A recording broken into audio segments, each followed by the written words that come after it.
आजमगढ़ जनपद के बूढ़नपुर तहसील क्षेत्र के उत्तर प्रदेश माध्यमिक शिक्षक संघ का 63वां मंडलीय सम्मेलन एवं शैक्षिक गोष्ठी का आयोजन उद्योग विद्यालय कोयलसा में किया गया। कार्यक्रम के मुख्य अतिथि के रूप डॉक्टर उमेश त्यागी, प्रदेश माध्यमिक शिक्षा प्रदेश अध्यक्ष ने कार्यक्रम को संबोधित करते हुए कहा, हमें एकजुट होकर अपने हक और अपने सम्मान की लड़ाई लड़ने की जरूरत है। संगठन द्वारा लिए गए निर्णय के सामने वर्तमान की प्रदेश सरकार को घुटना टेकने को मजबूर करना है। सरकार द्वारा लिया गया फैसला हम शिक्षकों के सम्मान के विरुद्ध है। विशिष्ट अतिथि रमेश सिंह, संरक्षक ने कार्यक्रम को संबोधित करते हुए कहा कि संगठन द्वारा यह अधिवेशन कार्यक्रम बाबू विश्राम राय की पूर्ण तिथि के शुभ अवसर पर उद्योग विद्यालय इंटर कॉलेज में किया गया। उन्होंने संगठन के माध्यम से हम शिक्षकों के हित में अनेक लड़ाइयां लड़ी। कार्यक्रम की अध्यक्षता लालमणि द्विवेदी, प्रदेश महामंत्री ने की। उन्होंने कार्यक्रम को संबोधित करते हुए कहा कि प्रदेश सरकार द्वारा माध्यमिक शिक्षा चयन बोर्ड में बहुत बड़ा बदलाव किया गया है। सरकार हम शिक्षकों के सम्मान के साथ खिलवाड़ कर रही है। आउटसोर्सिंग के माध्यम से अब शिक्षकों की भी नियुक्ति की जाएगी, जिसे हमारा संगठन विरोध करता है। वक्त के क्रम में जयप्रकाश नायक, प्रदेश मंत्री शैलेश राय, प्रदेश मंत्री उपेंद्र नाथ राय, अध्यक्ष प्रधानाचार्य परिषद आदि लोग उपस्थित रहे। उसी ऑफलाइन ट्रांसफर की प्रक्रिया को बदलने के लिए 2017 से एक मुहिम चलाई गई और उसको हम अंतिम परिणाम तक ले गए।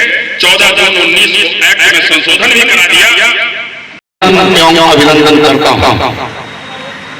सर्वप्रथम मैं पूर्वांचल के माननीय इसमें कार्यक्रम बताइए। मेरा नाम लालमणि द्विवेदी है। मैं उत्तर प्रदेश माध्यमिक शिक्षक संघ ठकुराई गुट का प्रदेश महामंत्री हूँ। आज के कार्यक्रम के बारे में बताइए।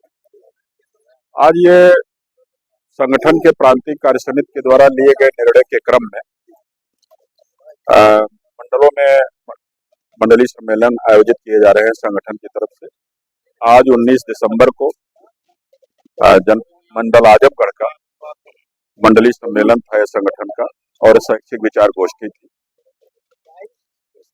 इस सम्मेलन को जगह जगह करने का आशय सिर्फ इतना है कि हम अपने अध्यापकों के साथ, अपने सदस्यों के साथ, पदाधिकारियों के साथ आपस में विचार विमर्श कर रहे हैं।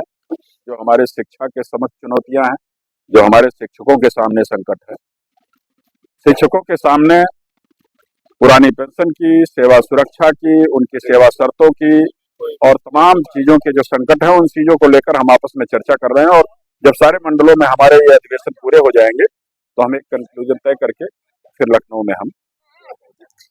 और आज ये यहाँ पर हमारी मंडलीय शैक्षिक गोष्ठी थी, तो इन्हीं के आमंत्रण पर मैं यहाँ उपस्थित हुआ हूँ।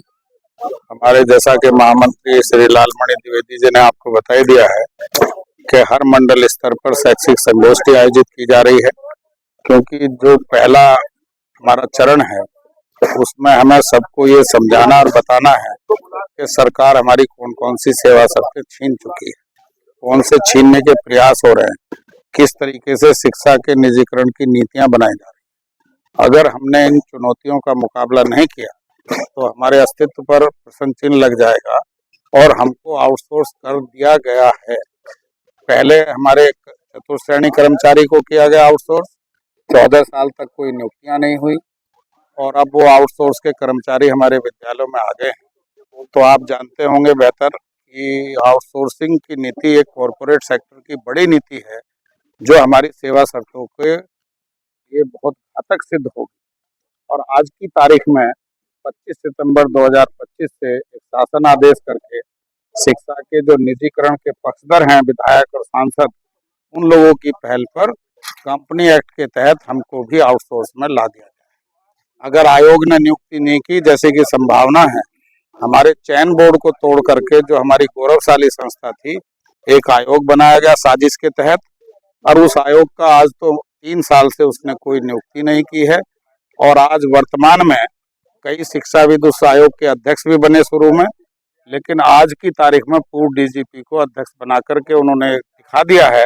और वो कहने का बिल्कुल उनका संकेत नहीं बल्कि इरादा है कि अब ये आगे से कोई नियुक्ति यहाँ नहीं होगी और हम लोग भी आउटसोर्सिंग में आ जाएंगे। जो ये शिक्षण संस्थान, जो हमारे त्यागी तपस्वी विश्राम राय जैसे, रमाशंकर जी जैसे व्यक्तियों ने इतने बलिदान दे करके संस्थाएं खड़ी की थी, इनको भी हथियाना चाहते हैं, कॉम्प्लेक्स स्कूल बनाना चाहते हैं। हम इस जन शिक्षा को बचाने का अपना प्रयास में लगे हैं और निश्चित रूप से हमारा मकसद सेवा शर्तें, वेतन भत्ते जो हमारे सम्मान के प्रतीक हैं और जो जन शिक्षा व्यवस्था जिसमें गरीब का बच्चा पढ़ता है, इसको बचाना ही हमारा अंतिम लक्ष्य है। सरकार ने ऐसा क्यों निर्णय लिया? क्योंकि ऐसा इसलिए व्यापारियों के दबाव में, जो शिक्षा के व्यापारी हैं, जो शिक्षा के माफिया हैं, जो व्यापार कर रहे हैं, बड़े बड़े संस्थान चल रहे हैं, महंगी फीस लेकर के डिग्रियां बांट रहे हैं, विश्वविद्यालय तक के मालिक हैं और कुल जीवन भर के लिए उसके मालिक और कुलाधिपति बन चुके हैं। हमारे तो प्रदेश के माननीय मुख्यमंत्री आजीवन एक विश्वविद्यालय के गोरखपुर में कुलाधिपति रहेंगे, संशोधन करा लिया है। आप देखिए कि इतने बड़े स्तर पर निजीकरण की व्यवस्था होना और शिक्षा को निजी क्षेत्र में धकेलना, ये बहुत जल्दी घातक सिद्ध होने जा रहा है और ये लोकतांत्रिक और संवैधानिक व्यवस्था को भी भंग कर देगा, ये हमारा मानना है। जो सर्व शिक्षा अभियान सरकार का होता है, सर्व शिक्षा अभियान वो दिखावे का है मात्र, वर्ल्ड बैंक से पैसा लेते हैं, उसको हजम करने का एक प्रयास है। आज तक सरकार इन विद्यालयों को कोई सहायता नहीं दे रही। 22,000 विद्यालय वित्तहीन व्यवस्था में चल रहे हैं, एक पैसा नहीं दे रही है, जिसमें 4 करोड़ बच्चे पढ़ रहे हैं, वो भी इसी देश के बच्चे हैं। 4 करोड़ बच्चों को पढ़ाने वाले 6 लाख शिक्षकों को 6 पैसे का लाभ भी सरकार नहीं दे रही। हर राह चलते को कुछ ना कुछ दिया जा रहा है, लेकिन उन वित्तहीन के शिक्षकों को एक पैसा नहीं दिया जा रहा है। और जो यहाँ तक हमको वेतन देने की बात की जाती है, हम पहले की अपेक्षा 86 से लेकर के अब तक हम 1/3 रह गए हैं। अब 60,000 अध्यापक हमारी इस व्यवस्था में वेतन। और जो कि आपका संगठन तो इसीलिए बना है जी, क्योंकि जो सरकार अगर इस तरह के उसी का हम विरोध कर रहे हैं। लेकिन सरकार आताताइयों की हो गई है, शिक्षा के व्यापारियों की हो गई है, और जो वहाँ पैसा वो कमा रहे हैं शिक्षा के व्यापारी और धनाढ़ लोग, आप देखिए विश्वविद्यालयों के मालिक हैं। एक विश्वविद्यालय, एक मेडिकल कॉलेज का अगर स्थापना होती है 1,000 करोड़ से कम में नहीं होती। कहाँ से आ रहा है? उनकी तरफ ना सीबीआई जा रही है, ना ईडी जा रहा है, ना देश का कोई इनकम टैक्स का छापा लग रहा है। वो जो चाह रहे हैं वो कर रहे हैं, इसलिए कि वही व्यवस्था में है, वही विधायिका में है, वही संसद में है, और वो उस पैसे से संसद और लोकसभा के सारे पद खरीदने का काम कर रहे हैं। बड़ी बेबाकी से कह रहा हूं मैं।